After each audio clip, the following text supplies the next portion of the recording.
por ahí hay un libro que editó la UNAM que hablaba sobre que en México hay distintas educaciones, que dependiendo dónde te tocó vivir es la educación que tienes, ¿no? Los maestros quienes estamos trabajando en el campo educativo, seamos conscientes de la educación básica en México y posterior, ¿no? Porque encontramos alumnos de maestría que tienen problemas de comprensión de lectura, ya no digamos de doctorado o de escritura. De sobra se ha demostrado que los mexicanos, al igual que cualquier otro país, somos en cualquier lado y en cualquier área. El rezago no es de la capacidad del muchacho, sino es del acceso al medio. El propio sistema, sí. Sistema educativo y sistema social, ¿no? Sí. En algunos lugares dicen, ¿utilizaste inteligencia artificial? Y dice, sí. También utilicé Word. ¿Qué necesito utilizar una máquina Olivetti? Sí. Si no hay plagio, ¿cuál es el problema?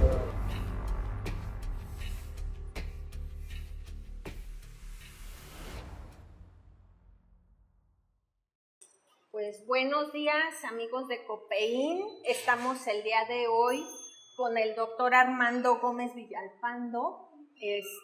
Esta es una entrevista que quisimos tener con él para pues conocernos y que ustedes también conozcan un poquito del trabajo de los miembros de Copein. Bienvenido, doctor. Muchas gracias, Lolita. Mucho Encantado gusto de estar aquí. Pues doctor, ya me comentaba un poquito en lo privado, actualmente a qué se dedica, dónde está, no sé si pudiera compartirnos a los miembros de Copein. Sí, cómo no. Actualmente yo estoy como profesor investigador de tiempo completo en la unidad UPN Guanajuato, la unidad 111. También doy clases en la UNICEBA y pues básicamente es eso lo que Platíquenos un poquito, doctor, sobre su infancia, cómo fue que usted, dónde nació, específicamente cómo es que llega a terminar en esta unidad de pedagogía. Bueno, yo nací en la Ciudad de México en 1952. A mí me tocó todavía vivir la maravillosa Ciudad de México de los 50, 60 y la primera mitad de los 70. Yo estudié, más sobre la infancia. Estuve en una muy buena primaria pública. Siempre he estado estudiando en escuelas públicas. Entré a la Facultad de Psicología. Tenía varias opciones, no sabía por cuál decidirme. Me gustaba filosofía, me gustaba también relaciones industriales y me decidí por psicología. Terminé la carrera y vi en la bolsa de trabajo de la UNAM que había una oferta del tutelar de menores de aquí de Guanajuato. Y dije yo, pues vamos a ver, vamos a Guanajuato. Desde que llegué, me tocó la calle subterránea que yo no conocía, me pareció una maravilla Guanajuato, el Guanajuato de esos años. Estoy hablando yo llegué en 1976, un Guanajuato en el que uno podía caminar a las 3 de la mañana por el centro sin mayor problema, o ir a San Gabriel, en fin. Yo lo veía como un San Angelote, me lo imaginaba así, como San Ángel de México. Y aquí, después trabajé en el Centro de Integración Juvenil. Después hubo una oferta de trabajar en México un par de semestres en la Dirección General de Intercambio Académico, y luego hubo un concurso de oposición para plazas aquí en Guanajuato. Debo decir que yo llegué a Guanajuato y aquí conocí a mi mujer. Y dije, voy a vivir en Guanajuato. Y se enamoró de las guanajuatenses. De las guanajuatenses y de Guanajuato, o sea, escenografía, coreografía, actrices principales, todo me pareció muy bien. Y entonces gané la plaza de tiempo completo en la Universidad Pedagógica. Ahí estudié, ahí he trabajado desde 1981. Después hubo oportunidad de hacer una maestría en Ciencias de la Información en la Universidad de Guanajuato. La terminé y antes de estudiar, cuando fui a informarme acerca de cuáles eran los requisitos, ya me dijeron y el director de ese entonces, el ingeniero Villar, me dijo, mira, te voy a hacer una propuesta, porque me hizo una entrevista, unas pruebas, me dice, nosotros te condonamos los costos de la maestría, pero tú trabajas el tiempo equivalente por lo menos. Después de terminar la maestría, yo dije, me están condonando la maestría, me están dando de trabajo también. Dije, no, pues claro que sí.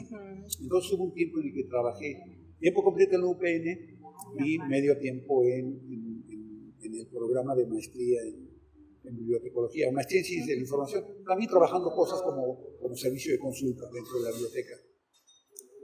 Bueno, después di clases también, antes di clases en filosofía, un tiempo en el que hubo un problema sindical aquí y sacaron gente, maestros que estaban tiempo completo en filosofía, y abrieron convocatoria, y yo me metí a concursar, porque yo me metí también, y es algo que me ha marcado. Desde niño a mí me han interesado muchas cosas, he sido muy curioso. Mi padre compraba una enciclopedia estudiantil que yo devoraba porque me encantaba todos los cómics que había también. Y entonces yo leía cosas de filosofía, iba a clases de oyente en filosofía mientras estaba estudiando psicología con grandes maestros. Me tocó la fortuna de, en ese tiempo, tuve de novia a la hija de Antonio Alatorre, que era el hispanista vivo más importante del mundo, que trabajaba en el Colegio de México, y su esposa Margit Frenk, que todavía vive, cuya madre era Mariana Frenk, la que ha escrito lo mejor que yo he leído sobre la obra de Juan Rulfo, en fin. Me nutrí de muchas cosas que me abrieron un panorama o ahondaron esa tendencia generalista, no especialista, que todavía me caracteriza. Mucha gente dice, eres disperso, le digo, no, soy generalista.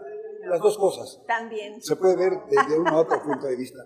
Y entonces también, más tarde, di clase en filosofía, luego di clase también en Derecho, di clases en Relaciones Industriales de la Universidad de Guanajuato, y después hubo una oportunidad, abrieron una convocatoria también para seleccionar personal para la Secretaría de Educación de Guanajuato. Hicieron un examen de oposición y fui durante 2 años director de investigación en la Secretaría de Guanajuato, la Secretaría de Educación de Guanajuato. Más tarde abrieron una convocatoria para un doctorado conjunto entre la Universidad Autónoma de Hidalgo y la Universidad de Guanajuato. La Universidad de Guanajuato, hay que decirlo, prestaba, puso algunos, algunos maestros, y la Universidad de Hidalgo otros. Era una beca, tuve beca de CONACYT, igual que todos los compañeros que fuimos afortunados en ser elegidos para ello. Y entonces estudié el doctorado en Ciencias de la Educación. Y pues desde entonces he estado aquí en Guanajuato. Qué interesante cómo va llevando una cosa a otra. Platíquenos un poquito, maestro, en función de, ahorita nos comentó algo que no conocíamos de su currículum con respecto a su formación en estos lugares de atención de jóvenes al inicio de su carrera. Ajá. ¿Cómo lo ha marcado eso como para su formación o su pedagogía en este momento? Bueno, yo desde siempre he tenido la idea de que uno debe tener una función social, uno debe contribuir al desarrollo de una comunidad, la cercana. Si esto lo planteáramos en términos religiosos, sería un poco el trabajo con el prójimo o el amor al prójimo. En términos no religiosos, sería el tener una tendencia a trabajar, porque además me agrada, con gentes que carecen de ciertas oportunidades formativas mayormente. Es el caso, por ejemplo, del tutelar de menores.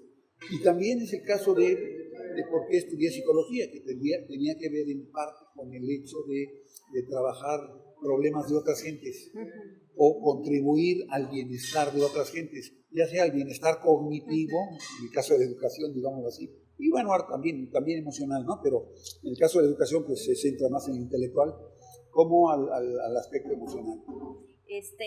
Oiga, doctor, y por ejemplo, en este tema que ya un poquito nos compete más en el Colegio de Profesionistas Especialistas en Investigación, ¿cómo ha volcado esta experiencia que usted ya trae para generar nuevo conocimiento, nuevas investigaciones? ¿Qué es lo que usted considera que le ha llamado más la atención investigar en esto? Bueno, siguiendo con esta idea de lo que me parece importante, yo creo que uno debe hacer, pienso que se debe hacer, yo lo pretendo hacer, supongo que lo hago, investigación útil socialmente. Eso no quiere decir que no tenga un beneficio personal, en el sentido de que, por ejemplo, yo aspiro, no estoy, pero aspiro a entrar al Sistema Nacional de Investigadores. Sin embargo, creo que uno debe hacer investigación útil en el sentido de que sirva para conocer mejor la realidad social y también como para orientar mejor la intervención en esa realidad social. Y en ese sentido, no únicamente en un terreno específico.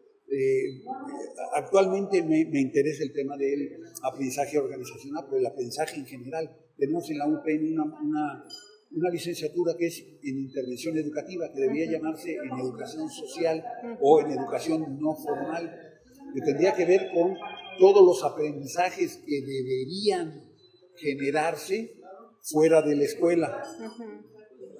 Digamos, aprendizaje para la vida, pero no solo para la vida en el sentido de bienestar personal y familiar, sino también como para habilitar a la gente para que genere más autoeficacia y más eficacia para la vida, ¿no? Doctor, y con respecto a los grandes retos que tiene México en relación al cambio que estamos viendo en este momento, cambio tecnológico precisamente, por ahí hay un libro que editó la UNAM que hablaba sobre que en México hay distintas educaciones, que dependiendo dónde te tocó vivir es la educación que tienes, ¿no? ¿Qué considera que es el gran reto para México a nivel internacional y específicamente para Guanajuato? Bueno, yo pienso, y es algo que yo descubrí gracias a algunos maestros que yo llamaría extraterrestres, porque me abrieron los ojos a una realidad que es, en el caso de la educación, la realidad de cómo influye la política en la educación.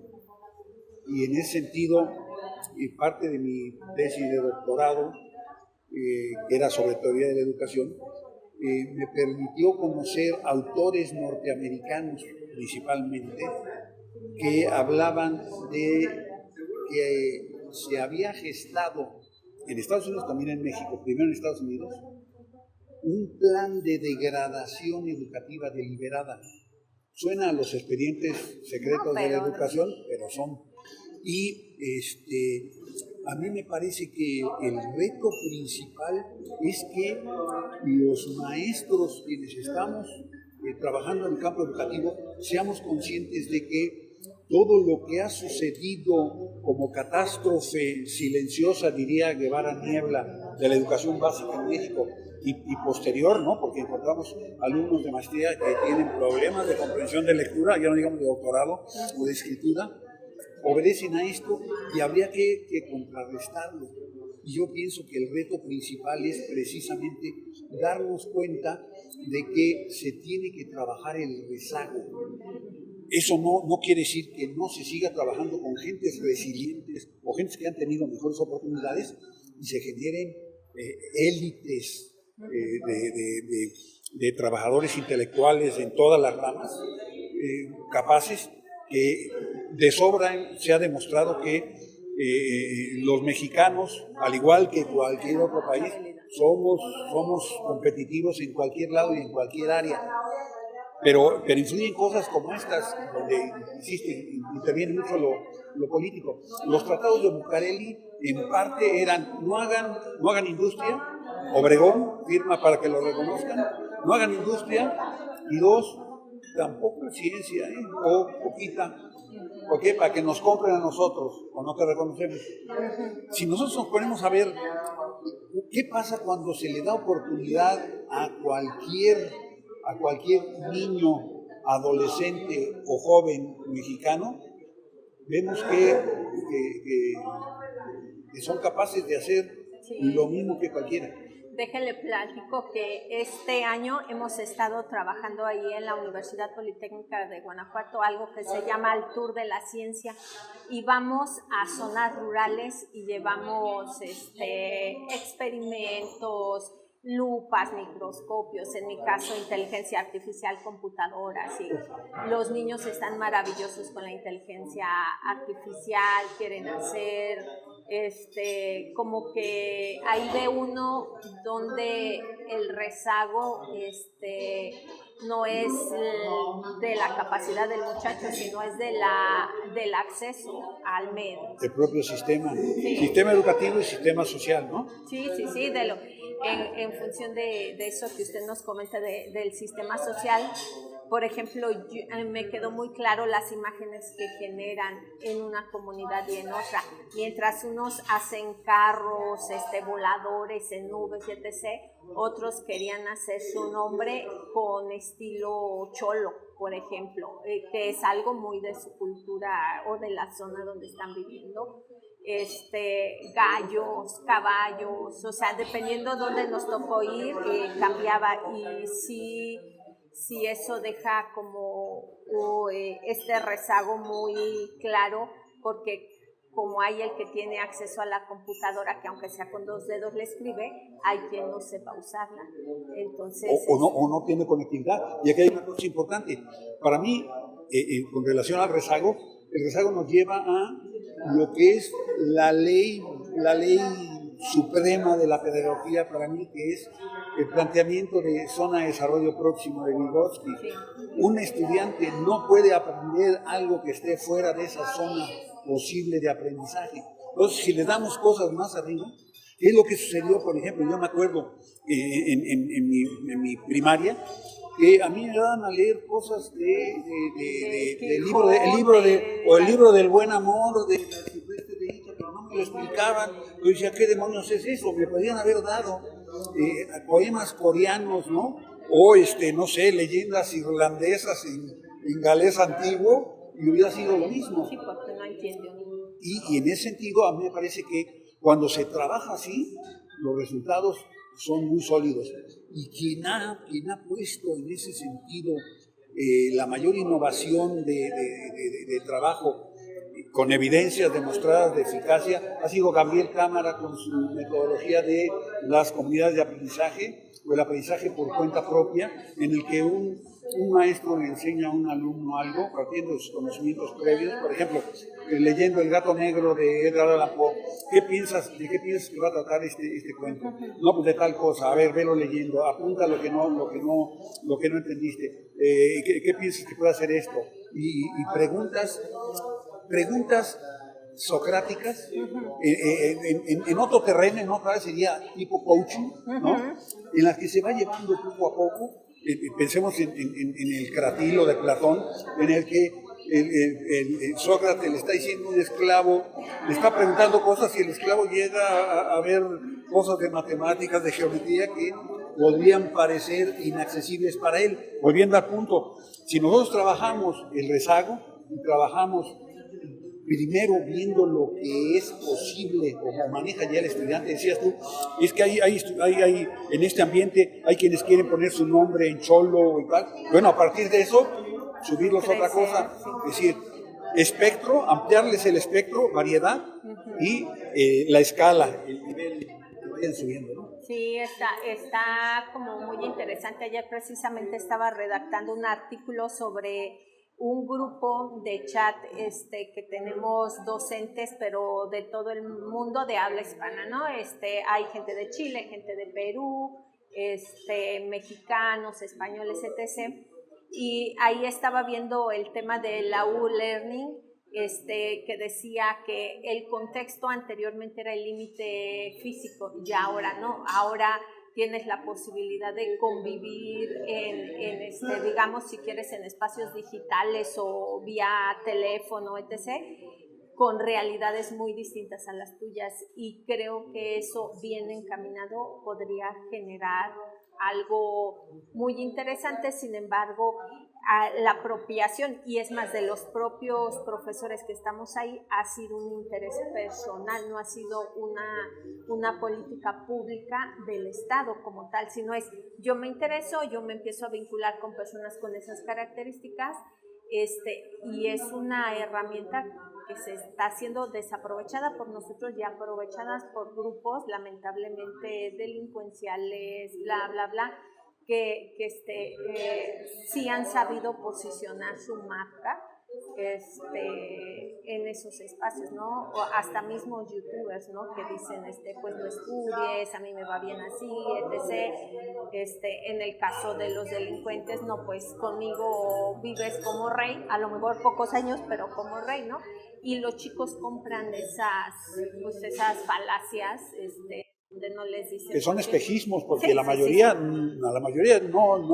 no tienen esa vida de rey que les ni prometen. la tienen ni la tendrán, y si la llegan a tener, bueno, en el caso de los delincuentes, pues van a salir en bolsas negras aventados por ahí por una esquina, y en el caso de los youtubers puede ser, pero si se ponen a indagar un poquito ellos sobre la vida de estos youtubers, la gran mayoría tienen especialidades en comunicación, en mercadotecnia, han estudiado, tienen un equipo de especialistas que les permiten también tener pues estos nexos o estas habilidades para el manejo de redes sociales y de campañas y etc.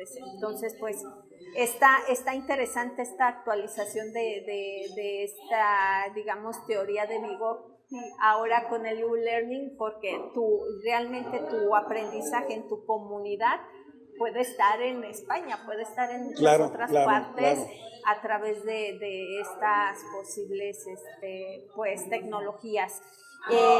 Doctor, a mí me gustaría saber como cuál es interés que usted tiene en este momento de pertenecer a CONACYT, y qué es lo que espera propiamente del colegio, en qué requiere usted de apoyo, etc., como para formar parte de este grupo de investigadores. Bueno, yo, debido a las condiciones tan difíciles de la UPN, que ha sido dejada de la mano de Dios desde los 90s, que se descentralizó, y no ha habido la reposición de planta docente de base, no hay posibilidades de generar grupos de investigación, hay mucha rotación de personal, muchos de los compañeros académicos con los que trabaja la unidad son de honorarios, entonces hay pocas posibilidades de trabajar en otras instituciones. Siempre ha habido cierta endogamia, UPN por un lado, la normal por el otro, no sé, el CONALEP, la Universidad de Guanajuato. Hay ciertos intentos interinstitucionales que, en lo particular, yo veía difícil integrarme o incorporarme a ellos, porque veía que yo tenía que sacrificar muchas cosas que tenían que ver, por ejemplo, con el hecho de que yo veía que hay ciertas cosas que no eran investigación, se querían publicar y eran incluso válidas para el Sistema Nacional de Investigadores, no sé, ver cosas como, a ver, ¿qué número de maestros bilingües hay en tal zona? ¿Cuántos son mujeres? ¿Cuántos son hombres? ¿De qué edad? ¿Cuántos años tienen el servicio? No sé, ¿les gusta más el helado de vainilla o el de chocolate? Y yo decía, híjole, a mí me daba vergüenza eso. Y además, digamos que yo tengo cierta tendencia yo le llamaría misantrópica, quizá muy a mi favor. Otra gente dirían que soy un poco especial en eso. Cuando encuentro gente con la que puedo trabajar, soy cooperativo y estoy dispuesto. Pero en ese sentido, pues, hasta últimas fechas, con una compañía de trabajo llegué a hacer sinergia la suficiente como para trabajar algunas cosas. Ella de repente entró al Sistema Nacional de Investigadores después de 6 años de estar en la brega y yendo a Perú, yendo a tal lado y en varias redes, y yo no estaba en redes. Entonces me di cuenta de que se podían trabajar cosas muy bien con cierta gente, entonces hay que buscarlas, ¿no? Y en el caso de Copain me pareció una de las opciones que había que explorar. Y desde que entré, luego hiciste tú, Lolita, un pequeño webinar, llamémoslo así, de tips para poder ser más citado. Y dije, es exactamente el asunto: cordialidad, nivel, a trabajar. Le he propuesto a mucha gente y he trabajado durante 2 años, del año pasado y con gentes que recuperé, por ejemplo, un compañero, un discípulo de la maestría que está de doctor en el Sistema Nacional de Investigadores, es bibliotecólogo ahí en la Universidad de Ciudad Juárez, Universidad Autónoma de Ciudad Juárez. He trabajado algo sobre integridad académica, pero como me decían, una línea tienes que tener un aprendizaje o enseñanza de la integridad académica, pero también alfabetización informacional. Yo decía alfabetización informacional crítica, porque también me ha llamado mucho y es una línea que me interesa mucho. Por eso te decía lo de la degradación educativa deliberada, la crítica de la educación, no solo la teoría.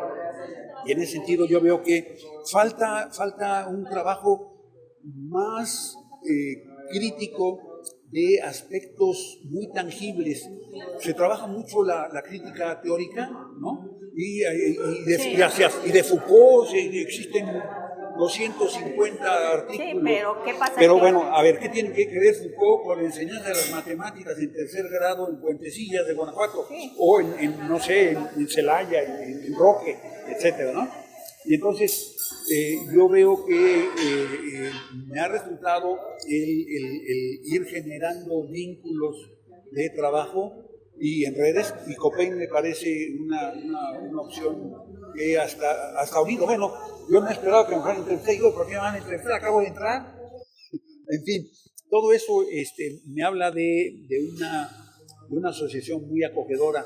Lo mismo ciertas relaciones con algunos colegas algún colega de la Normal, y he publicado algunas cosas con ellos, en fin.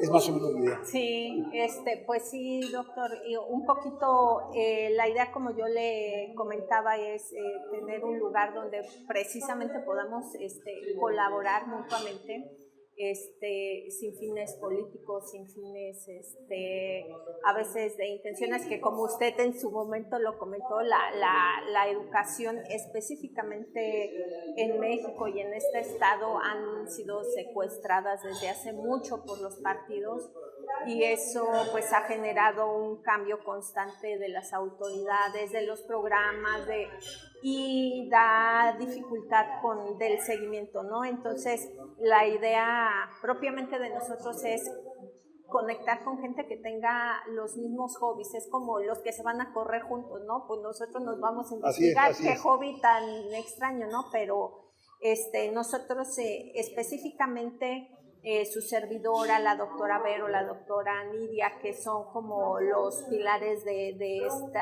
esta idea.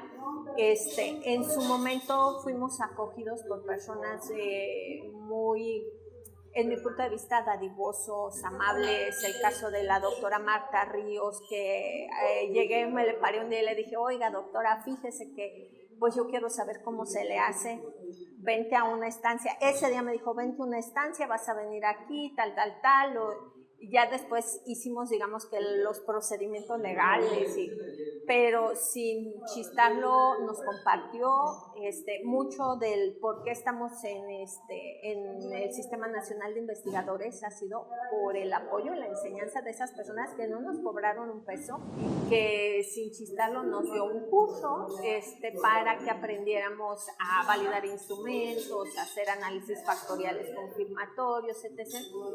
Y simplemente por las ganas de ayudar, de enseñar, etc. Y hemos tenido la fortuna de en el camino se van sumando personas que aportan, y es un poquito el espíritu del colegio, ¿no? Lo que yo no sé, a lo mejor tú lo sabes, pues vamos complementándonos, ¿no? La complementariedad de la enseñanza, porque pues cuando vamos y vemos publicaciones de otras personas, pues sí vemos dónde están los años luz que a veces nos faltan, pero que poco a poco juntos podemos sí generar. La idea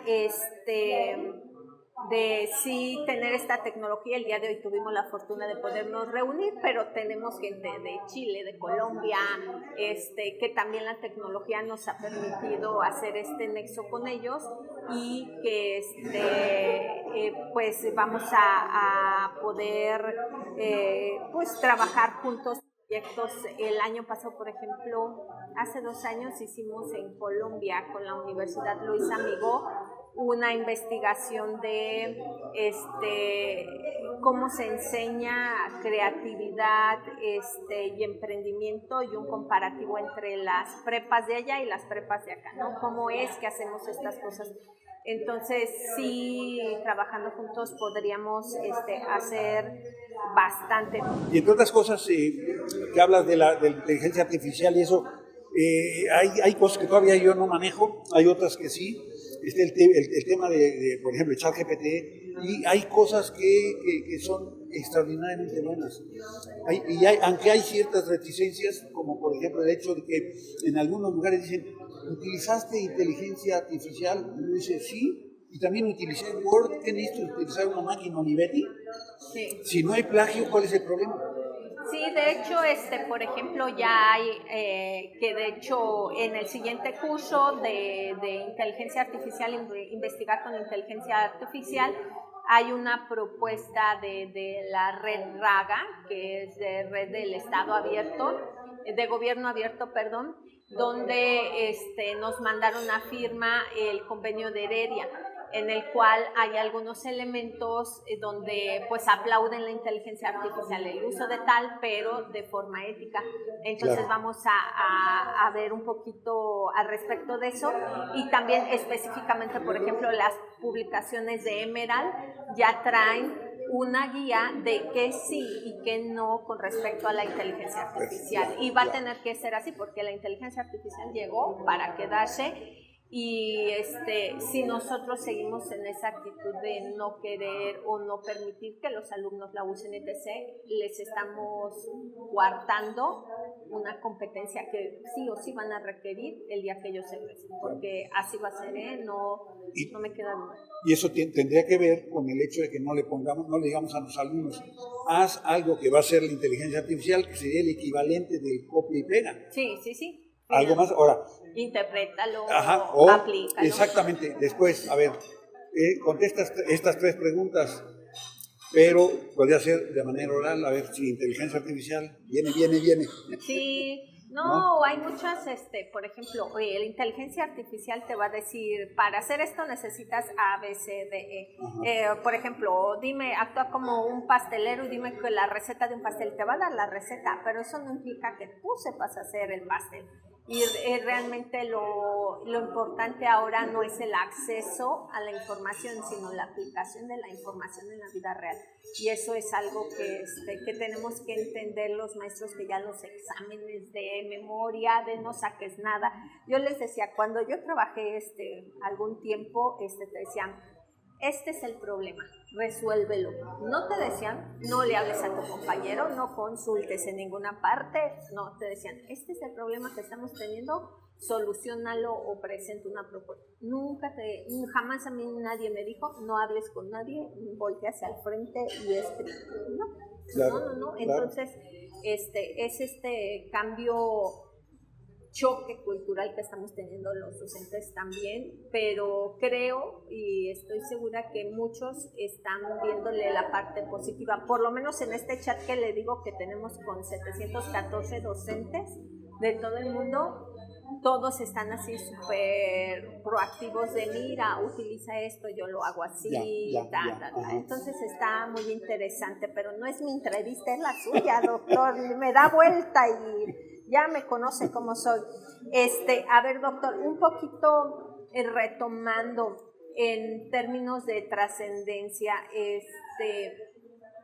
¿a usted cómo le gustaría ser recordado? ¿Qué es lo que le gustaría aportar pues a la educación, a la investigación? Bueno, a la educación lo que yo pretendo aportar es primero el validar o hacer que los alumnos recuperen su autoeficacia académica, su autoestima académica, que la han vapuleado desde la primaria, decirles que y plantearles situaciones didácticas, situaciones en el aula y proyectos y actividades que les permitan ver que son capaces de hacer muchas cosas que les dijeron que no eran capaces de hacer.